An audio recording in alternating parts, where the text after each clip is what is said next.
Hi there, on Indian Express Opinion Videos, our top story is the nomination by the BJP of the Bihar governor, Mr. Nath Kovind, as its presidential candidate. We know that Mr. Kovind is a Dalit, we know that he's from UP, he was born and brought up in UP, we know that he's a lawyer. But we know very little about him. But to find out much more, I have with me Liz Matthews, ace correspondent of the Indian Express. Liz, tell us about Mr. Kovind.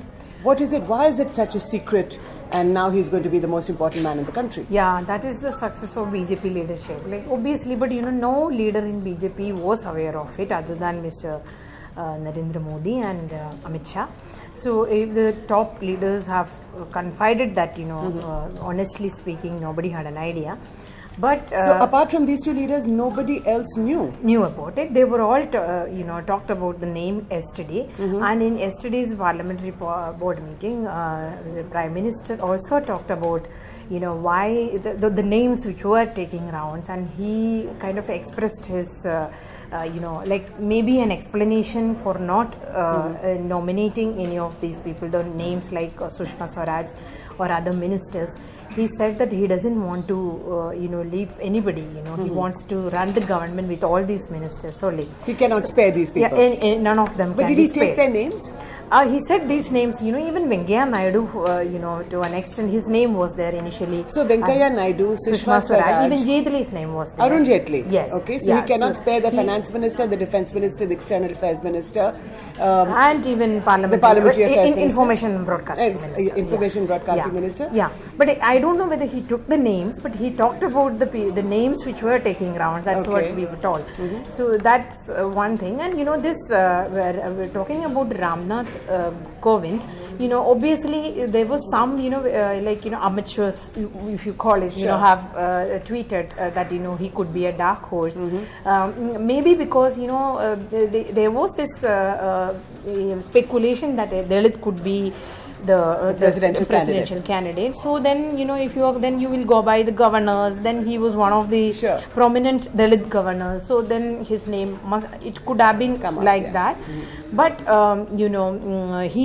Nath Kovind, he's not an RSS man. At least we cannot call him an RSS man. So he's never been a Swayamsevak. He never sort of grew in the organization. No, unlike he joined the Prime BJP Minister. only in 1977 or 78. He became active in BJP. Yesterday some of the messages which came from BJP said that he was in Morarji Desai's. That's right. He's close to Mr. Morarji Desai. That's right. And also, but later he was Dalit leader since the beginning. Yesterday Mr. Shah repeatedly said that he is from Dalit background, and he was BJP's Dalit Month's president for a while. And but even when he was the spokesperson of BJP for a very short while, one of the press conferences he had addressed was on the Dalit issue, and he talked about how why the converted Christians and Muslims should not be given the SC status. Right. So scheduled caste status. That, as you've written in your story today in the Indian Express. Rangnath Mishra he was talking on. Right. So. But tell me, why is it that the Prime Minister and Mr. Amit Shah, both Mr. Modi and Mr. Amit Shah, why did they keep it so close to the chest? After all, they did talk to the opposition only a few days ago, and it appeared that they wanted a consensual candidate. That has been their style when it comes to cabinet reshuffle, expansion. Some of the journalists, including me, met Prime Minister the day before the last cabinet expansion, and he said that it is not going to be an expansion, it is just a reshuffle. But what happened? It turned out to be big reshuffle, and expansion also. So they like to prove the media wrong, and the speculation wrong. Right. Some critics say that they want to the media to lose their credibility, so that people don't believe the stories. So the fact Mr. Kovind was born in Kanpur, Bihar, he grew up there, he studied there. What does this mean, Liz? We know that UP with 80 seats in the Lok Sabha that the road to Delhi goes through Uttar Pradesh. And also, it's not just that. I think the decision. I had this feeling that the Prime Minister's decision could be something that would put the opposition in a dilemma. That's at least some parties. Now the major parties in UP, both SP and Mayawati are in confusion. Like, what do you do with this one candidate from UP? So is JDU, because he is governor of Bihar.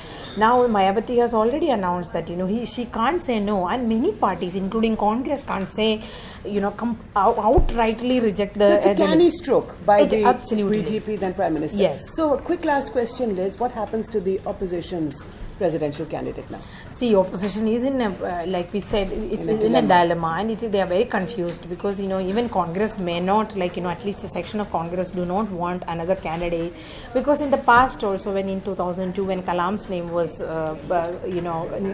nominated by the NDA one, the Congress then later had to support, and later though BJP had, but then BJP had an excuse that the Congress did not reach out to them initially. Right. Here they have reached out, but the BJP did not reveal the names. Yeah.